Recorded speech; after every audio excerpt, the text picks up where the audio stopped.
guys, Candy Grenades again. Now I'm going to show you how to make a bird snare trap, or maybe a small rodent or a rabbit, and maybe your neighbor's chickens, because I just caught one right now and I just let it go. Here's how you make it. You'd rather want a really flexible pole or stick. Trees on this kind, not really that good. Saplings neither. So what I did is I went and bribed my mom if I could use a really old fishing pole, and she agreed. So what you're going to do is dig a hole and make sure it's really secure. But I didn't really dig a hole, just a few inches deep, but I surrounded it with bricks, so it's actually really sturdy. It moves, but it won't come out. And then now you're gonna want one stick about 6 inches, 7 inches long, and this one, I don't know how long it is, about 8-9 inches, and 2 V-shaped wires, or maybe Y-shaped sticks, but I prefer wires because they're easier to put it in the ground and you don't have to hammer them in as much. So what you did, you're going to hammer these two in, and you're going to put this stick in the middle where it flows freely. It can easily come out. See? Well, you're just going to want to hang that there.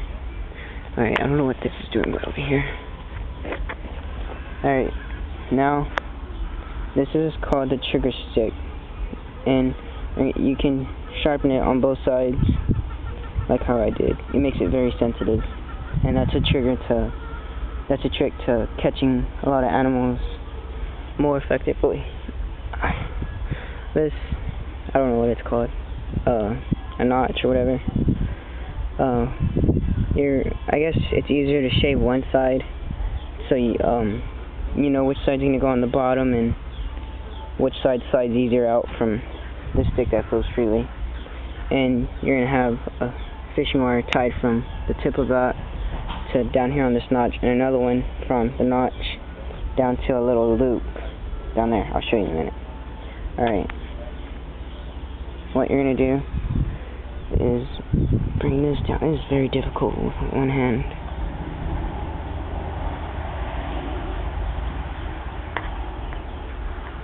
And then, hold on.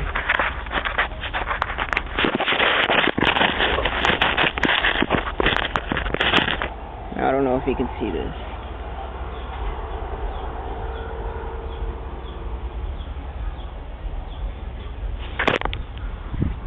Alright.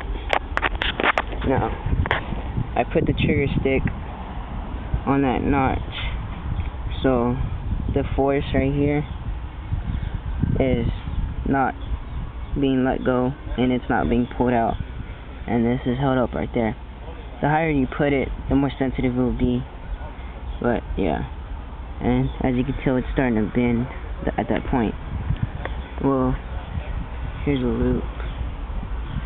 What you want is a slip knot.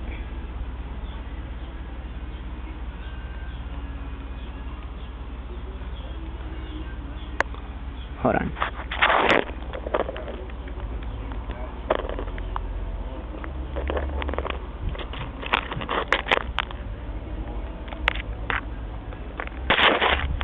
Okay, there's your slip knot and the loop. Now, I've seen this snare on a lot of different videos on YouTube, and some people like to put it on top of a trigger stick. Yeah, that could happen, but when the trigger stick is pushed down or moved, with this little notch right here, it could throw the trigger stick off and with the loop and just completely miss whatever you're trying to catch. So I like to stick it under, and that's how I just caught that chicken by accident. I don't know how long it's been there. Now just a good notch. I mean, good spot where your prey might just like walk and trip. You want it directly under the trigger stick, because that's where it's going to catch them, and they have to be right above the loop to trip the trigger stick. And yeah, that's just about it. Well, I guess I'll set it off. It's just gonna hurt. Ah!